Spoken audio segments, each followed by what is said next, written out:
Hello and welcome back to another Outerplane video. So summer is coming to Outerplane and we have two new characters and one returning character coming.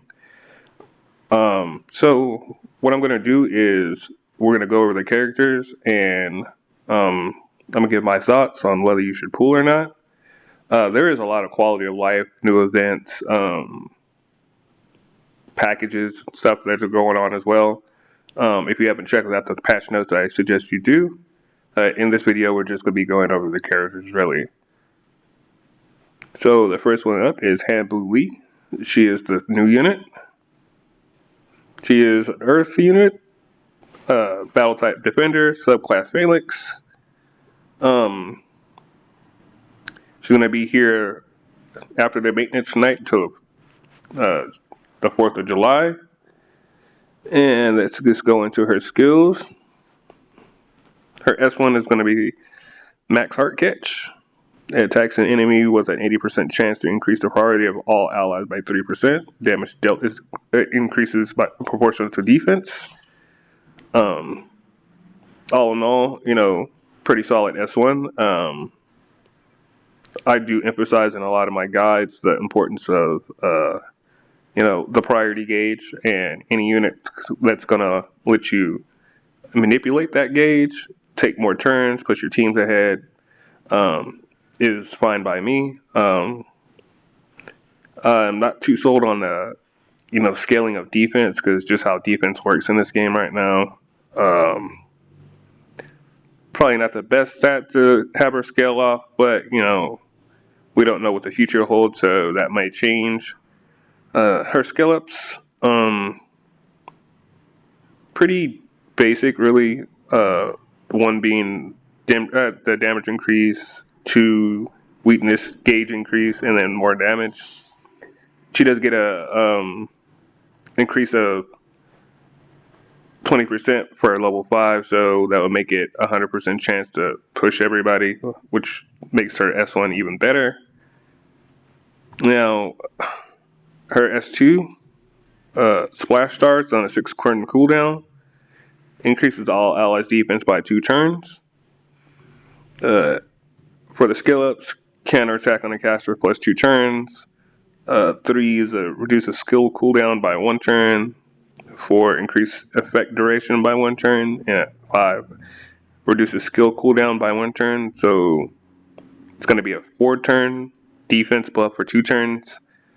Now, if I have to compare it to like a Veronica, who also has a defense buff for the team, but hers is attached to a strip, I kind of feel like Veronica's winning on that side, because Veronica's going to add a little more flexibility and a little more utility. But they are two different units.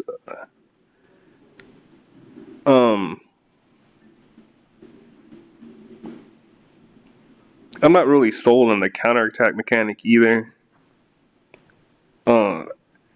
Since she's not going to be able to push on the counterattack, she's only going to be able to push on her turns. I don't know how good this is going to be. Defense up is always, helpful, to reduce damage coming in, increase survivability. So, all in all, I think it's a good skill. I think the cooldown might be too long. I probably would have started on a 5, just to make her a little more appealing, especially with those, those skill ups for, reduced cooldowns. Now her burst, level 1 is gonna increase her health by 15%. Her level 2 is gonna give the ally with the highest counterattack for 2 turns, and her level 3 is gonna extend the caster's buffs by 1 turn and grant her an extra turn. The level 3 is kind of cool. Extra turns are, they give you options. I kind of wish that it extended the party's buffs. Her level 2 again. Just how the counterattack mechanic works. I don't know how well this is going to be. I could see her like putting it on a Noah, but with the Noah changes, it's not going to be that good because we're going to get a change in how CP works. So I think that counterattack's going to kind of be a lower priority for some people. At least it is going to be for me. Now, her ultimate, Twinkle Twinkle Star, it's on a 5-turn cooldown, attacks all enemies with a 60% chance to inflict taunt on the target for 1 turn, and the damage increases proportional to the caster's defense. Again, another defense scaling skill. I've already described it. Defense scaling is not the greatest right now. And 60% chance to inflict taunt on 1 target. It's also not the greatest thing. Like, again, Veronica has a taunt on her S1, so if this was like a AoE, I could see it being more useful. But again, I'm not going to try to judge her too harshly because I haven't got my hands on her. There hasn't been any testing right now. But just on paper, to me, not the most impressive skill. No, I will say she is, really cute. I'm not a fan of her voice, but that's all personal preference. Now let's talk about the skill enhances on her ultimate. It's gonna level 2 is gonna increase immunity duration by 1 turn. Not bad. Reduce weakness gauge by 1. That's pretty, normal for everyone. A chance on 3 plus 20%, which would make it an 80% chance to taunt. Again, the extra 20% doesn't really, change my overall feeling on this ultimate because again, 80% chance to taunt 1 target on a 5-turn cooldown. I don't know. I think she has a cooldown reduction on 4, so it will make it a 4-turn cooldown. Still, I don't know, not the greatest. Also, a damage increase by 10% on 4. Enhanced on a 5. Ignores resilience. I guess it makes it easier to, taunt fire units. But again, I don't know how useful this is going to be. She also gets an increase of 20% damage on 5. So just looking at her kit, like overall,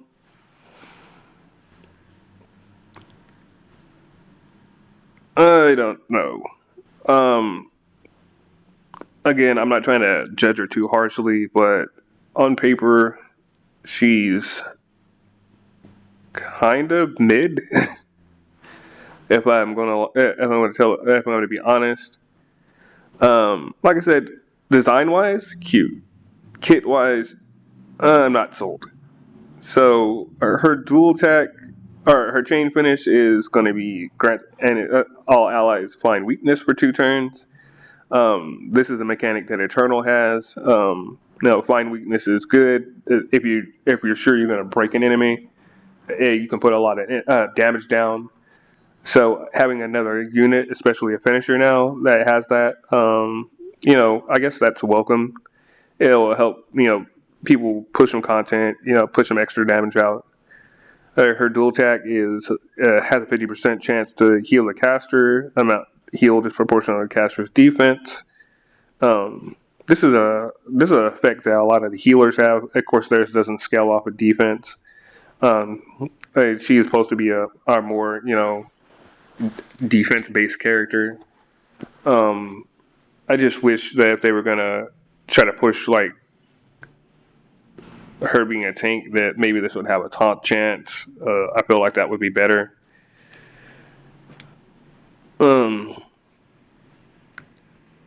She gets 6% on her transcendence at 5, action point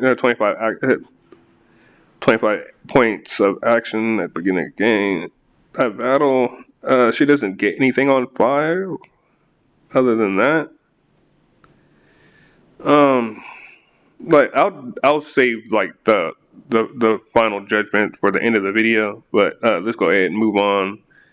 The second unit is Saren. Now Saren is the unit that we had in the game already. She is an Earth unit as well. She's a healer.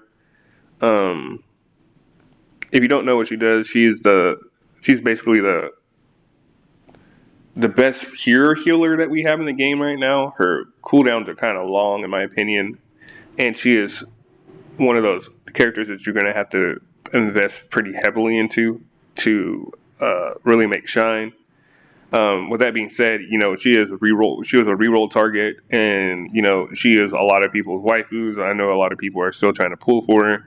So this is your opportunity if you're trying to get Saren. Um, she'll be here till the 4th as well. Now, here's coming up on the big one here. Uh, Dark Stella, or well, Light Stella, I guess. So, this is a unit that a lot of people are looking forward to. This is a unit that myself personally I was kind of worried about, and seeing her kit, I kind of feel like those concerns are warranted because she is going to be a monster, and she's going to be hard for a lot of people to deal with. So, that being said, I'm going to go ahead and just get into her skills.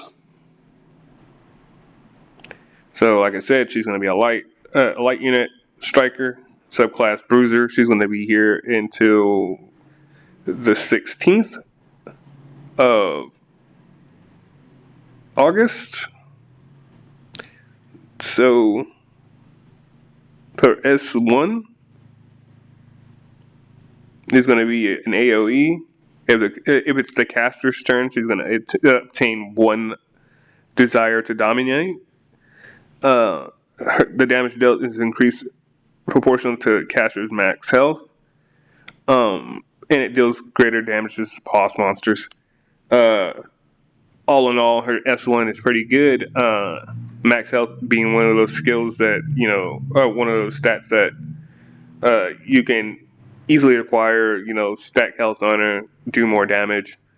It's going to be pretty easy to, gear her up, I believe.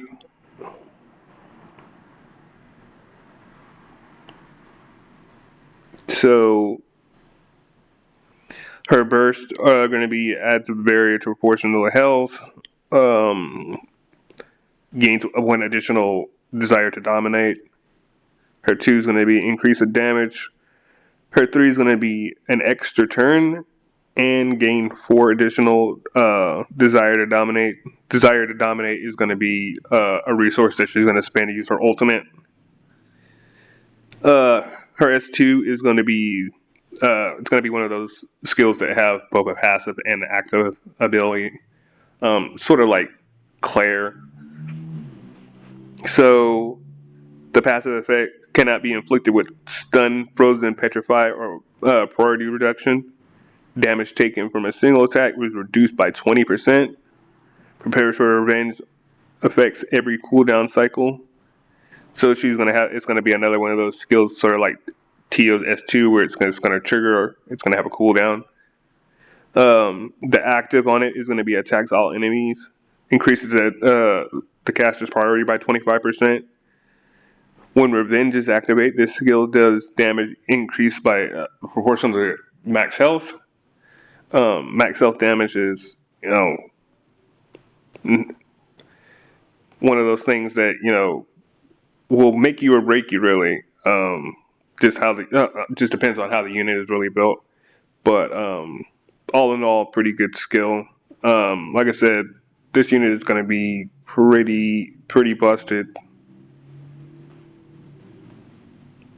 So let's go over skill level ups on this one. Her 2 is going to be, of course, 10% damage, plus 1 to the weakness gauge, reduce the damage on 3, I'm sorry, by 10%, 20% damage on 4, and then she's going to get another 20% damage on 5, and reduce damage taken by 20%. She's going to be a tanky little thing. So, her ultimate, no cooldown. Still trying to wrap my head around this one. But it's going to require 5, desire to dominate to use a skill, attacks all enemies, inflicts petrification for 1 turn. The petrification effects ignore resilience. Damage dealt is increased to the caster's max health, and deals greater bosses to bosses. So this ultimate is stacked. Of course, it's going to have no cooldown. It's going to be an AoE. It's going to be a CC that you're not going to be able to resist because it ignores your resilience. So you're going to get hit with it whether you like it or not, and it's going to do heavy damage. A lot of people are excited about this. I feel like this and skills like this are a problem. So I hope that they don't introduce any more units with insane ultimates like this, because like I said, I just feel like it's going to be a problem overall. Now I know a lot of people are going to probably disagree with me like that on this, but I played a lot of these games, and you never want to introduce a unit like this early on into the game's life cycle. Like, this is going to make a lot of people rage when they don't get her. A lot of people aren't going to have the units to deal with a unit like this. But I understand why they did it. Like, people were clamoring for her, so here she is. So her skill ups on her ultimate are, of course, all damage. She is going to be a damage dealer. Her chain finish is going to be after attacking, deals 10% of the target's max health as fixed damage to a target. Again, another really good skill chain finish. Her dual attack she's gonna increase her own priority by 20%. Again, really, really good. And then her transcendence, she's gonna get team defense by 10% on 4 action points at the start of the battle on 4, which is kind of insane because that's usually something that units get on 5 or 6. Again, burst level 3 on 5 unlock another 25 action points at the start of the battle. So she'll get 50 action points at the start of battle, which is insane. And then on 6, ally barrier at the start of battle for 1 turn, proportional of target's health. Again, another really good, another really good, ability to have. No, I'm kind of just rambling on because I've read her skills like multiple times, and then just every time I go over it, I'm just in disbelief of this unit. So that's Stella. I'm sure a lot of people are going to be pulling for her. We're going to be wrapping up this video here, and I'm going to be, telling you guys what my plans are. Of course, I'm going to have to pull for Stella. Like, I kind of feel like you're going to have to pull for Stella. You're going to have to have Stella to deal with Stella. So, of course, I'm going to try for Hamblue. I'm going to be skipping her. I'm kind of interested on the units for the next banner. I have Noah, so I'm not really worried about Earth right now. I have Veronica, so I don't need another tank. Saren, it's a skip for me. I know a lot of people are sold on her, but I kind of feel like she's overrated. I'm not saying that she's not good, but the amount of hype that she gets, I don't think is deserved. Uh, so again, I don't need a lot of Earth units. I have my healers that I'm building out already, so I don't. I have no need or desire for another one. Um, of course, like I said, Stella definitely going for at least and hopefully I get her before Pity, because I don't know really how the system for acquiring the currency to get her is gonna be like. I don't know if I'm gonna have to go into my wallet or not, and that's not something I want to do right now. Like I said, there's a lot more events and stuff that are, we got a new event, we got a new battle pass coming. If you haven't read the patch notes, then like I said, I highly suggest that you go in here and read these patch notes. I just wanted to give my take on these characters. I know a lot of people have opinions right now, so I did a video like this before, it was well received. You guys obviously value my opinion as well, so here it is. Happily skip Saren. Uh, and with the healers that we have in the game, unless you are really die hard want Saren, I would skip her as well. Just save your resources. There's other healers that work right now in the game. And then Stella, of course, pull on Stella. Get her if you can. Just know that I feel like if you don't really get her, you're gonna have a really hard time. Not to say the game is gonna be unbeatable or anything like that, but she's gonna be just this monster that just looms over everybody for a long, long time till they release a unit that counters her, or uh, release ways to get better gear just to deal with that. But even with that said, especially that ultimate, that stack stupid ultimate, um, I feel like she's going to be a problematic unit. But I feel like I've gone on long enough. This video's, I didn't want it to be a big rant storm, so we'll go ahead and end it here, and I'll catch you guys on the next one.